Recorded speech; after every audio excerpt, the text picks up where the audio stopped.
What good is a Batman show without Batman?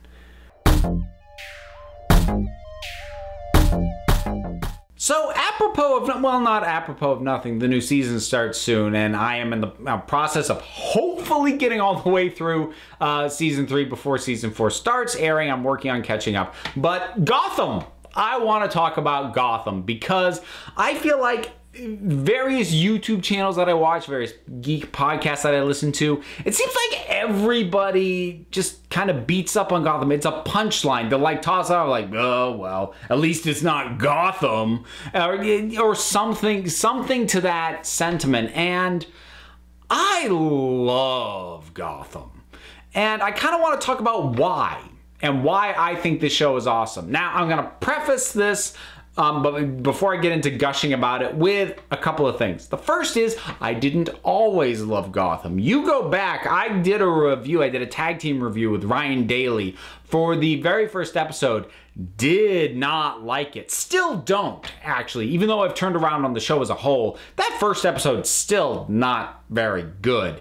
And even like most of the first season, I'm kind of iffy on, but at this point I love this show. So anyway, the reason I mention that is, first of all, anyone who started watching in the first season or tried to in the first season who bailed because it wasn't grabbing them, I can't blame them. I almost didn't come back. I came back for a second episode out of morbid curiosity and having nothing else to do, basically, when it aired. If I'd been busy, that might have been it. But the second episode, I'm like, okay, this is better. And then the third episode, I'm like, actually, I'm starting to see where this is going and kind of starting to dig it.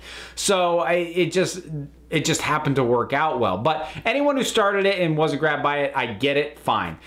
Then there's the other thing, which is people who basically have a Batman mental block and can't get over the idea that it's a Batman show without Batman. And there's a lot of, at this point, it's a weird criticism to me that there's still people like, oh, but how can you have all the Batman villains before Batman? That timeline doesn't matter. Okay, this is an Elseworld show at this point. Full on, legitimate, don't even bother trying to fit this into any existing Batman continuity. It doesn't fit. It's not designed to fit.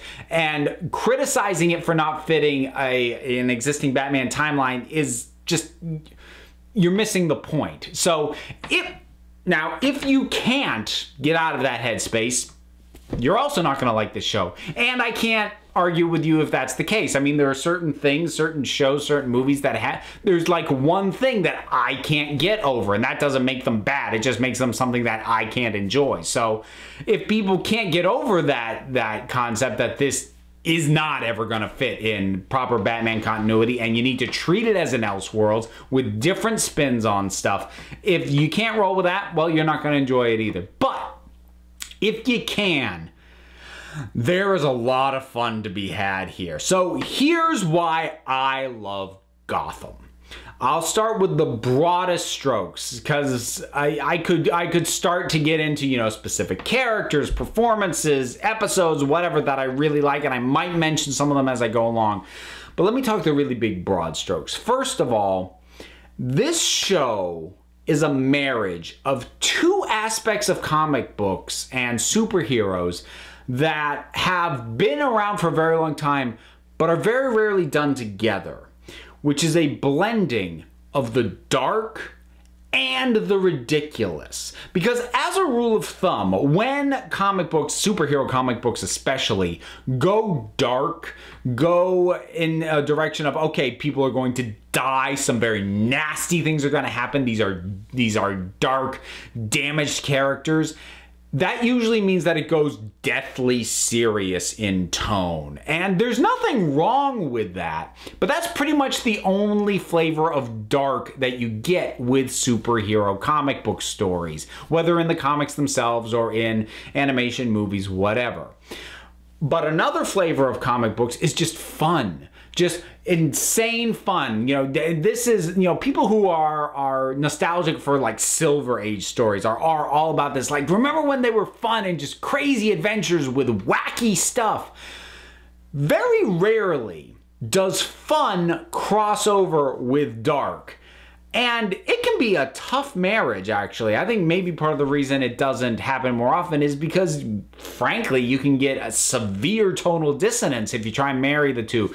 But for me, Gotham marries those two so well. These are dark, screwed up people. These are messed up characters doing messed up things. And it is just blown up to an almost cartoonish level where it is so much fun. And that, I think, is the main core, the main heart of what I love about this show. And it, at this point, really, no holds barred.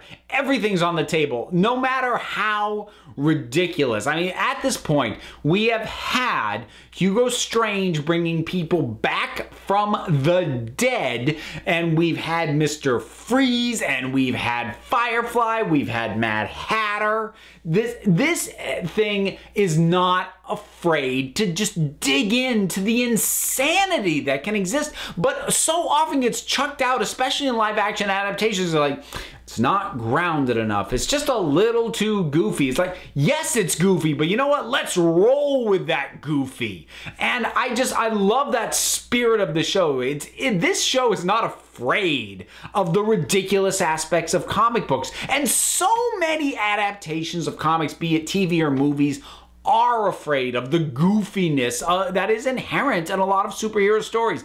Gotham absolutely is not afraid of it at all. Some specific characters, my favorite episode, if I was gonna nail it, and as I said, I'm still catching up through season 3, so I'm not completely there, but right now my favorite episode still is season 2 episode, This Ball of Mud and Meanness. And as I get into some of the specifics about what I like, I might get a little bit into things that would be considered spoilery.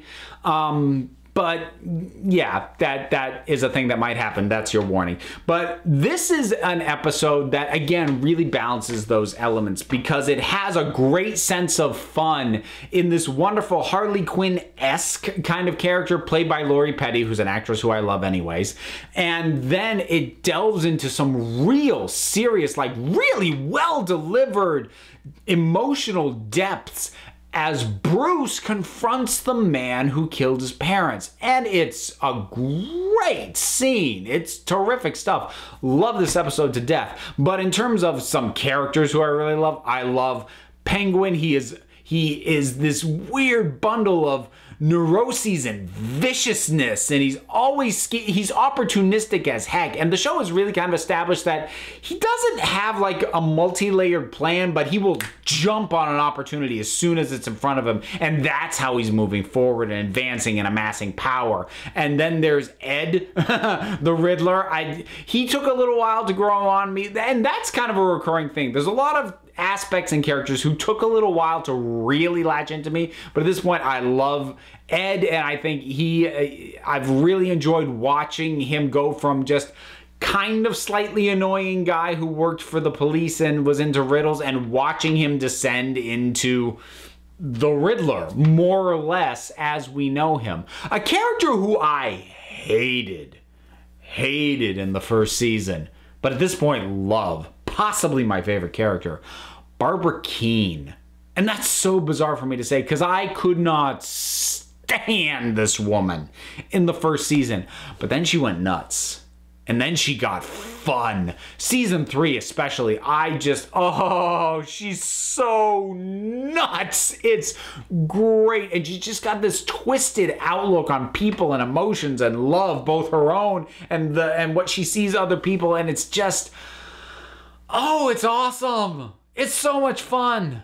And even Jim Gordon at this point, who again was a character that was like, what are they doing? And actually at this point, in an odd way, I'm really appreciating this. And they're doing things with him that seem very un-Jim Gordon. Like he's got a temper. He's got a notable dark side. And usually Jim Gordon's like, he's the good man in a corrupt police department. And I remember even like when I saw the pilot bemoaning the fact that he didn't appear to be that. But I watched him over the course of this show sort of coming in trying to be the White Knight, but being a bit too rough. In season 2, dipping more into the darker end of himself. In season 3, sort of really striving for that ideal again and realizing, you know what, if he stays on this getting better path, that means that by the time he is Commissioner Gordon, and again, I stand by what I said, this doesn't fit specifically into any exact continuity, but just the general idea of his trajectory,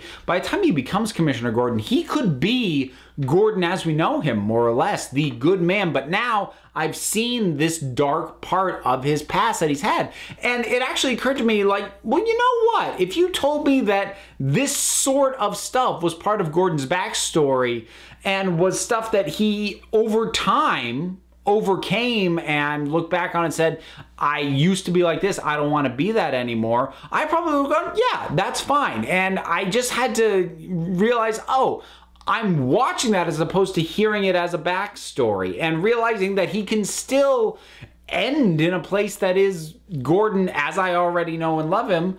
That just made me enjoy and appreciate all of this all the more. I'm not going to say that every season has gotten better. I think, again, for as far as I am in the third season, the second season is the best. It has the best balance of insanity and darkness. Season 3 has been good. It got a little bit soap opera-y. In a way that still worked. It wasn't completely off the rails, and it was Gotham, so it was bizarre, insane, gothic kind of soap opera.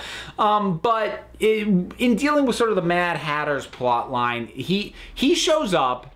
He does some stuff, they deal with him, and then it takes 3 or 4 episodes after that for the dominoes to kind of finish falling for that. And during that stretch, it's a little blank, But then I knew things were picking up again when Victor Zsasz showed up again. I was like, good, we're back on track, because there's another character I love, more of a side character. He's not shown a ton, but every time he shows up, it's like, oh, this is gonna be fun.